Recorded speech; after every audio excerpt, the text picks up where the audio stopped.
Okay, you know yourself that if you get up on a Saturday morning with a specific purpose in mind, your day is much more productive.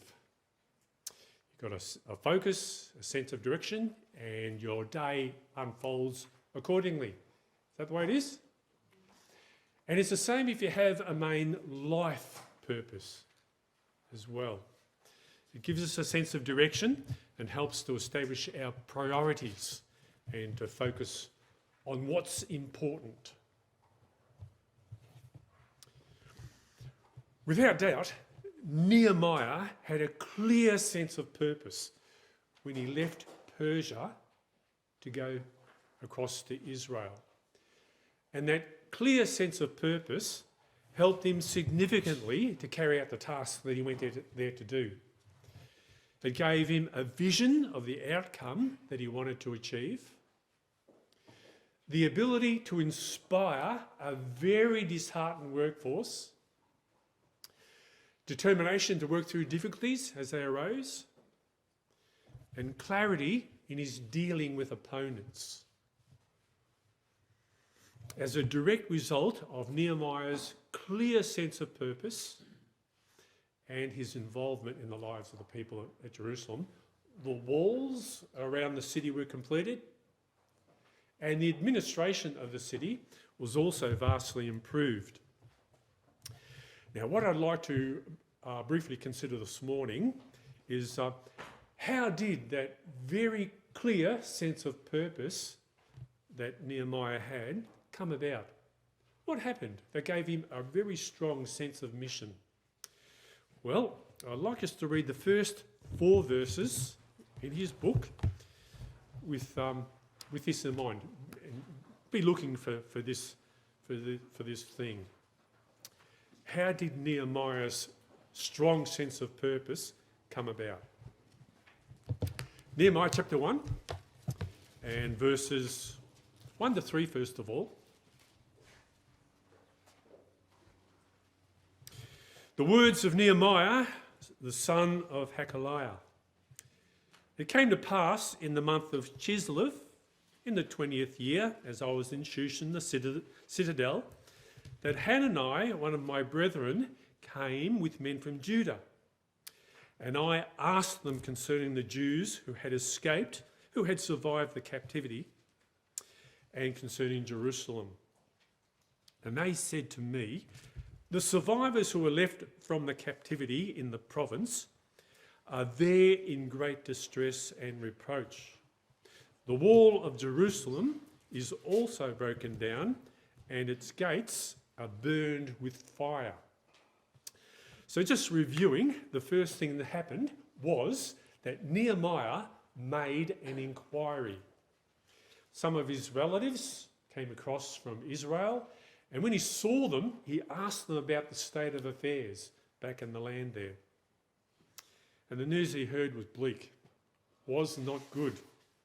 The people living there were in great distress, and they faced constant scorn and ridicule from the people living in the surrounding lands about them. Those foreigners were laughing at them. They were also ridiculing their God as well for the condition of the city. Not only were the people in distress, but the condition of the city itself was pitiful, and especially the walls.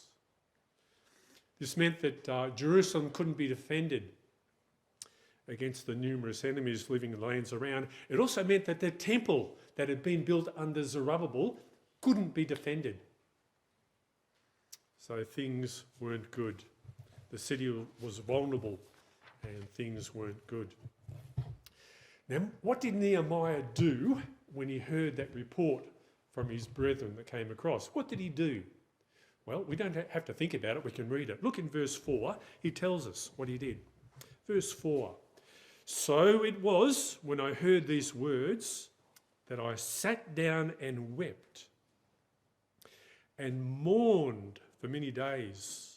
I was fasting and praying before the God of heaven. So he tells us what he did. When he heard the news, what did he do? He cried. He sat down and he cried. And then he mourned and fasted and prayed about the situation. Now, what I'd like us to do now is to consider what happened within Nehemiah that caused him to respond like that. Well, first of all, he saw the significance of the problem. As a devoted Jew, the news that he heard was really bad. It was really bad to him. He knew that Jerusalem and its people were really significant to God. And so when he heard the poor state of that God's work was in, when he heard about that, he knew it wasn't a trivial matter. When he heard that the city itself was doing really poorly and its people were living in miserable conditions, he also knew that all this reflected very poorly upon God himself. So much for the glory of God. The conditions and what was there just confirmed the insults that those enemies of Israel were making of Israel's God.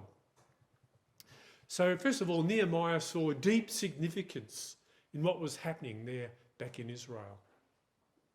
But it didn't end there, because secondly, Nehemiah also felt a connection with the cause. When he heard the news, it resonated with him. A switch flicked on within him, somewhere deep within. It turned on. Why? Well, partly because, as I just mentioned, Nehemiah knew the significance that God placed upon Jerusalem and its people. But also partly because Nehemiah, he also was a Jew. And he saw the deep need that his own people were in. But also partly because of this reason as well. Nehemiah recognised that the type of skills that would be required in order for the problem to be solved were skills that he possessed. And he also realised that the king's approval that would be required in order for the project to get the go-ahead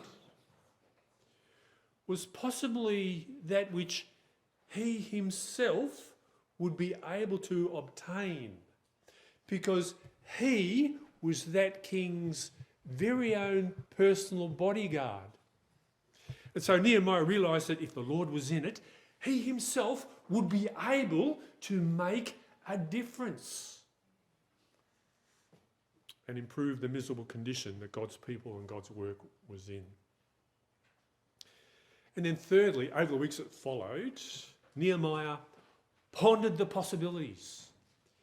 He thought about the situation constantly, turning it over and over in his mind, considering it from different angles. What resources would he need if he was able to do something? What might the Lord want? What things would have to come together in order for things to happen back there?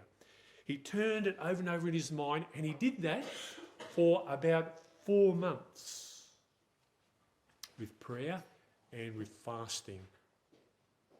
Yes, that's how Nehemiah developed a very strong sense of purpose.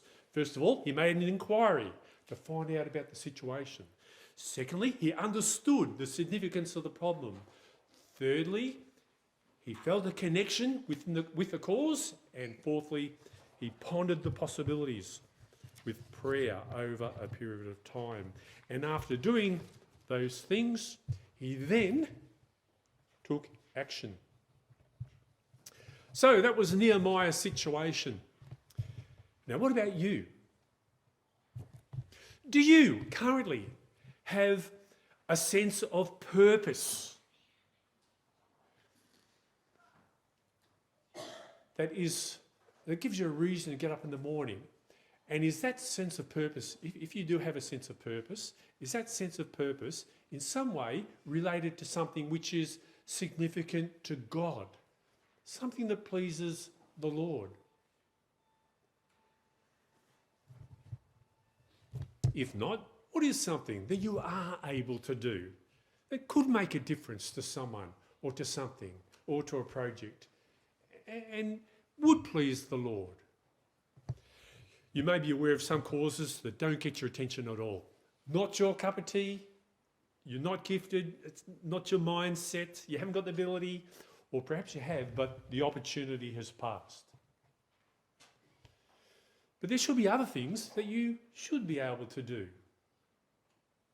What problems, or what causes can you think of which are significant and which, as it comes into your mind, you do feel a sense of connection to that cause? It flicks on a switch as that idea comes into your mind. If you can identify something, maybe a situation that has some broken walls or some burnt gates, if you can think of something, maybe could that become your purpose? Might be good if you ponder it. Turn it over in your mind. Think about it from different angles. Pray about it seriously for a while. Because the Lord might be wanting to use you in that particular situation. He can't use Nehemiah in that situation that's in your mind at the moment. He can't use Nehemiah. Nehemiah's gone. He served his generation. But the Lord might be able to use you in that particular situation.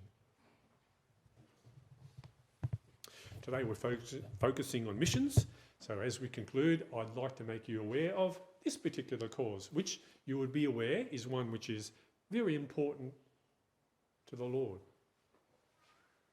But it's also one, figuratively, that has some broken walls and some burnt gates. It has its problems. And today I just want to present one of those problems to you. It's the problem that relates to a shortage in the workforce. Now, I'm not going to describe the problem to you in terms of the effects it's having, the way it plays itself out, this problem works itself out. I'm just going to state the problem. That's all I'm going to do. I'm just going to state it to you in terms of some statistics, and then we're done. 3 sets of statistics, and here's the first one. Last year, about halfway through November, in fact, November 15 of last year, the total population of the world, according to the experts, clicked over to 8 billion people. 8 billion. Number one. Number 2, according to the Joshua Project, which is a recognised and respected organisation, and also the International Missions Board. Some of you might be aware of David Platt. I believe he was the president there for a while. According to those 2 authorities, 41% of that total population are considered to be unreached peoples. 41% of 8 billion people. Okay, number 2. Number 3, final statistic.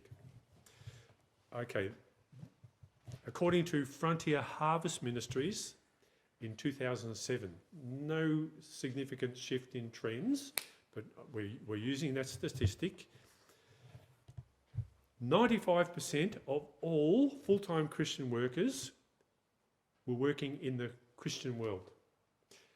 So that means there's 5% of full-time Christian workers to work among the remainder of the people across the world. So 95% of full-time Christian workers working in the Christian world, 5% of full-time Christian workers spread out among the rest. Now that's quite an imbalance, isn't it? And it's a bleak situation if you happen it's a bleak situation if you happen to be one of the 41% of the 8 billion people of the world who have very little access, if any at all, to the gospel. So if you're looking for a purpose, I'd like to suggest one this morning.